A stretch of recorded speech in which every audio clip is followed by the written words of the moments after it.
Kalau saya malah bagus kok Mbak Nastiti. Karena kalau di rutan Kejaksaan Agung, orang pasti curiga akan mendapatkan perlakuan istimewa, masih bisa megang HP, kamar ber-AC, kasur empuk, macam-macam lah kalau di dalam rutan Kejaksaan Agung. Tapi kalau di rutan KPK, saya ulangi lagi, akan terjadi persamaan, yaitu tidak boleh megang HP dan lain sebagainya itu Mbak Nastiti. Oke, dari sisi itunya Dan kita kemudian, lebih apresiasi lagi Mas Boyamin kalau ya. di rutan kepolisian nanti malah, iya sebenarnya dari situ banyak yang bisa diapresiasi.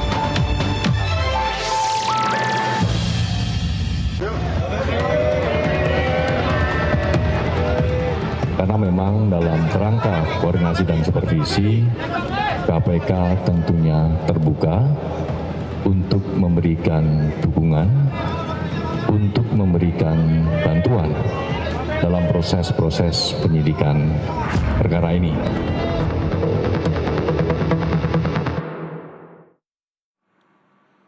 Pemirsa, kasus yang menyeret nama mantan Jampitsus, Febri Adriansyah, kembali menjadi sorotan setelah Kejaksaan Agung meminta supervisi Komisi Pemberantasan Korupsi. Di tengah pemeriksaan yang berlangsung tertutup dan munculnya desakan agar perkara ini ditangani secara transparan, publik kini menunggu kejelasan sejauh mana kasus ini akan diusut dan apakah KPK perlu mengambil alih penanganannya. Kita akan membahasnya bersama Komisioner Komisi Kejaksaan Nur Rohman dan Koordinator Masyarakat Anti Korupsi Indonesia atau MAKI Boyamin Saiman dan juga Guru Besar Fakultas Hukum Universitas Indonesia Profesor Heru Susetyo. Sebelum diskusi, mari kita simak terlebih dahulu grafis berikut ini.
Baik, saya langsung sapa para narasumber. Pak Nur Rohman, Komisioner Komisi Kejaksaan, terima kasih telah bergabung di NTV Prime.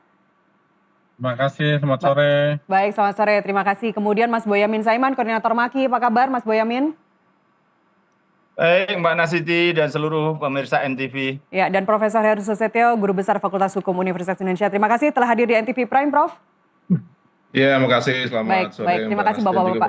Saya ingin mulai dulu ke Mas Boyamin ya. Mas, ini apa yang Anda simpulkan ya? Diperiksa di Kejagung setelah sebelumnya mangkir, kemudian keluar tanpa borgol, tanpa rompi pink, sekitar hampir tengah malam tadi malam itu, dan akhirnya menuju rutan KPK, bukan rutan Kejagung. Anda melihat ini menunjukkan ada perlakuan khususkah dalam kasus FA? Ya, ada dua sisi sebenarnya Mbak Nastiti. Satu sisi sebenarnya saya memberikan apresiasi, cepat langsung ditahan. Kalau ini mohon maaf kalau ditangani kepolisian belum tentu ditahan sekarang ini. Kedua, bahwa sprindik yang diterbitkan itu adalah produk dari Kejaksaan Agung sendiri penyidiknya. Ya. Terus kemudian diperiksa saksi pagi, sore tersangka, malam ditahan. Itu sesuatu yang sebenarnya satu sisi itu kita apresiasi karena apapun ini cepat gitu. Tapi ya kemudian ada minusnya itu loh. Kenapa gitu aja kok ya dan tidak dikenakan borgol itu aja sih. Tapi memang ya tidak terlalu substansi karena apa? Perawatan tahanan itu kan sebenarnya dipindahkan dari satu tempat ke tempat yang lain. Nyatanya kan berhasil dipindahkan ke rutan KPK. Juga kemudian tidak melarikan diri kan itu. Tapi kan rakyat yang jambret aja di borgol dikenakan rompi, masa kemudian koruptor yang penegak hukum malah tidak. Ini loh. Jadi sesuatu yang sudah dapat hal yang besar, tadi penahanan dan juga penetapan tersangka yang cepat itu, dan kemudian juga ditahan di rutan KPK itu sebenarnya kan sisi bagus Mbak Nastiti. Ya. Tapi kemudian kok ada hal yang kerikil lah kira-kira gitu. Penahanan di KPK itu juga penting kan apa? Karena kalau ditahan di rutan Kejaksaan Agung ada dua hal. bisa dipukuli oleh tahanan-tahanan lain, tapi sisi lain juga dengan alasan itu kemudian diberikan kamar tersendiri yang lebih luas, ada AC, ada kasur yang empuk, ada fasilitas toilet yang macam-macam kan gitu. Kita kan pasti tidak percaya, jangan itu yakinlah pasti itu dapat istimewa. Tapi kalau di KPK itu artinya pasti tidak bisa megang HP, kemudian juga ke kamar yang standar, semua sama kan gitu. Jadi 3 besar itu kan tersangka, penahanan dan tahanan rutan KPK ini sudah hebat semua. Ya udahlah terlanjur gimana lagi ya kita mengkritik aja gitu Mbak Natiti masih. Oke, kritiknya boleh dilanjutkan Mas Boyamin. Sekarang terkait penempatan penahanan sementara ya, kenapa tidak di rutan Kejagung tapi di rutan KPK begitu, meskipun kalau menurut KUHAP yang diatur itu jenis penahanannya ya, bukan harus ditahan di rutan mana. Tapi penempatan Pak FA ini di rutan KPK, apakah Anda juga membaca ini secara janggal, secara etik, kemudian juga konflik kepentingan seperti apa, meskipun formilnya diperbolehkan sekali lagi? Kalau saya malah bagus kok Mbak Natiti, karena kalau di rutan Kejaksaan Agung orang pasti curiga akan mendapatkan perlakuan istimewa, masih bisa megang HP, kamar ber-AC, kasur empuk, macam-macam lah kalau di dalam rutan Kejaksaan Agung. Tapi kalau di rutan KPK, saya ulangi lagi, akan terjadi persamaan, yaitu tidak boleh megang HP dan lain sebagainya itu Mbak Natiti. Oke, dari sisi itunya Dan kita kemudian, lebih apresiasi lagi Mas Boyamin kalau ya. di rutan kepolisian nanti malah iya, sebenarnya dari situ tuh banyak yang bisa diapresiasi. Ya cuman itu tadi, kenapa tidak diborgol? Alasannya ya toh bisa dibawa ke rutan KPK gitu kan. Oke. Toh tidak melarikan diri gitu. Tapi kan namanya hukum formil kan tidak bisa dengan substansi itu. Orang Iya. melanggar lalu lintas tidak membawa SIM kan ya karena tidak membawa padahal dia punya SIM di rumah kan gitu. Formilnya gitu Mbak, masih. Oke, Pak Nur Rahman boleh ditanggapi Pak kritiknya? Ya, apa yang disampaikan sebelumnya oleh Mas Bonyamin, kita juga menyampaikan yang sama. Ya. Di hari yang sama juga kita bersama di sana kan seperti itu Pak. Ya memang kita tetap apresiasi lah kaitannya dengan yang dilakukan oleh tim 9 yang dimotori oleh Prof. Rudi Margono selaku Jamwas. Ya. Ini artinya profesionalisme sudah teruji dan dijawab dengan kerja-kerja kan seperti itu. Dan kita lihat juga bersama pagi jadi saksi, siang diperiksa, malamnya ditahan walaupun tidak mengenakan rompi pinknya ataupun borgolnya. Tetapi apapun itu, ini bagian dari transparansi di KPK dan untuk kenyamanan dan keselamatan yang bersangkutan juga. Karena kalau penahanannya di Kejaksaan Agung, ya nanti dengan tadi yang disampaikan Pak Bonyamin udah sangat betul gitu kan. Karena juga nanti masa mantan Jampitsus ketemu dengan tahanan yang dia tahan di tahanan tersebut, kan nggak lucu ya. Oke, artinya penempatan di rutan KPK itu sudah punya dasar prosedural yang jelas dan terdokumentasi dengan baik Pak Nur Rahman ya? Ya artinya itu bagian dari sinergisitas antara kejaksaan dengan KPK. Baik, Anda sepakat Prof. Heru ini merupakan bentuk sinergitas antara KPK dan Kejagung? Iya sepakat Mbak Nastiti dan juga sama dengan Pak Boyamin dan Pak Nur Rahman, saya kira ini perkembangan yang bagus ya. Kekurangan pasti ada, cuma bahwasanya kemudian ditetapkan sebagai tersangka, kemudian ditahan, ini saya kira menarik ya. Walaupun juga ada yang janggal, karena pertama saya melihat masih ada tentara berbaret biru, polisi militer ya. Artinya itu harusnya untuk tersangka militer, ataupun yang dari background TNI, entah darat, laut, udara, itu baru dikawal oleh polisi militer selaku penyidik polisi militer. Tapi ini kan Pak FA ini sipil dah. Coba dilihat sebelah kirinya, sebelah belakangnya ada polisi militer, itu tentara bukan polisi. Itu harusnya untuk mengawal mengawal tersangka dan saksi tentara. Saya tahu ada perjanjian khusus dengan TNI, cuma ya tidak dikhususkan juga, nanti jadi presiden. Semua oknum jaksa yang bermasalah dikawal oleh polisi militer, sehingga orang bingung sebenarnya mereka tuh siapa gitu, sehingga harus mendapat pengawasan yang sangat khusus dari tentara. Yang kedua memang tidak menggunakan rompi, kalau mungkin di kejaksaan pink, kalau di KPK oranye, ini pun juga hal yang janggal dan juga tidak diborgol ya. Karena saya kira walaupun memang tidak ada keharusan, karena mungkin karena tidak dikhawatirkan akan melarikan diri atau menghilangkan barang bukti, cuma ya atas nama kesetaraan di hadapan hukum ya. Oke, baik.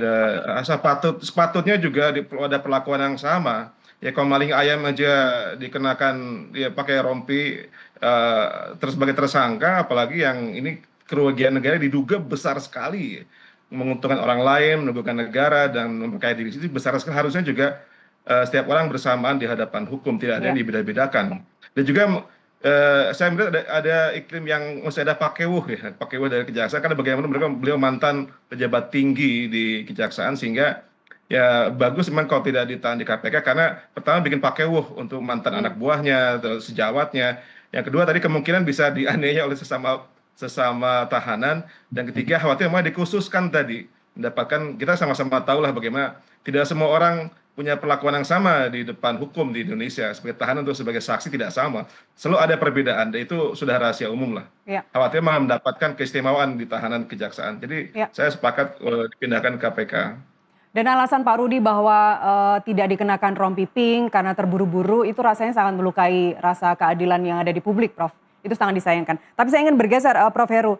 Pak Febri kan di depan wartawan bilang bahwa penangkapan terhadap dirinya, penetapan tersangka itu adalah minim alat bukti. Ia mengatakan alat bukti harus dikonfirmasi, diperdalam, dilakukan ekspos berkali-kali, nggak cuma sekali, tapi kemudian baru diambil kesimpulan begitu. Saya kembali ke Prof. Heru.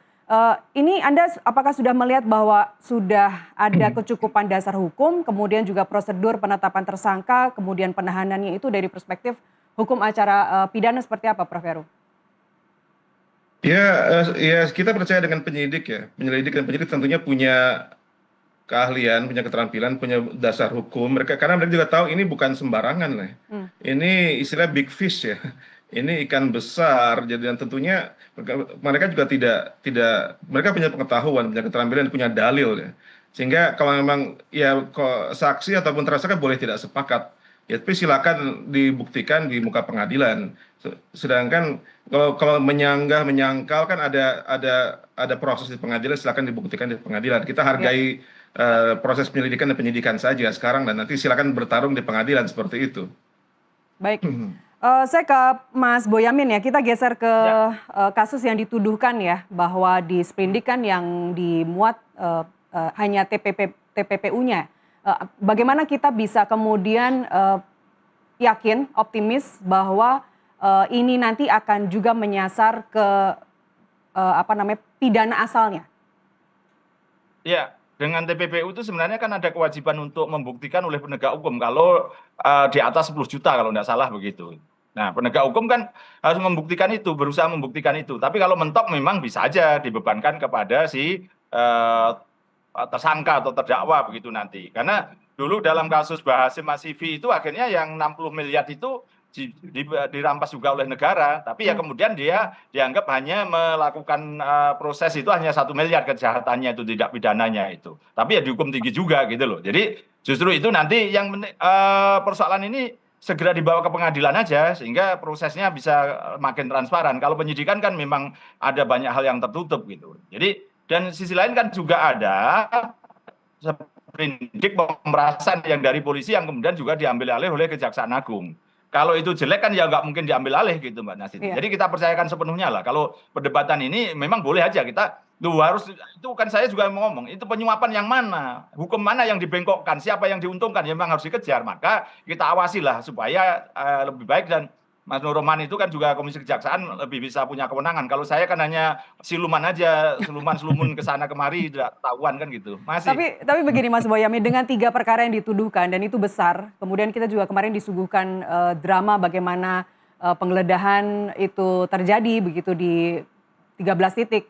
Apakah Anda masih melihat bahwa KPK di sini masih masuk akal begitu kalau hanya duduk di posisi supervisi dan tidak mengambil alih secara penuh? Saya akan mentertawakan itu. Saya dan kawan-kawan melaporkan ini sudah pertengahan 2024, mereka no respon, kemudian diajak supervisi di Polda aja kabur, mau apa lagi gitu kan? Ya udahlah, biar teman Kejaksaan Agung aja lah. Kejaksaan Agung hebat menangani korupsi di lembaga lain, sekarang kita uji apakah hebat di lembaganya sendiri. Makasih itu aja Mbak Nastiti. Baik. Pak Nur Rahman boleh ditambahkan Pak, kalau kita logikanya begini ya, makin banyak perkara yang dituduhkan, bukankah harusnya semakin kuat alasan konflik kepentingan kalau penanganannya tetap dilakukan oleh Kejagung?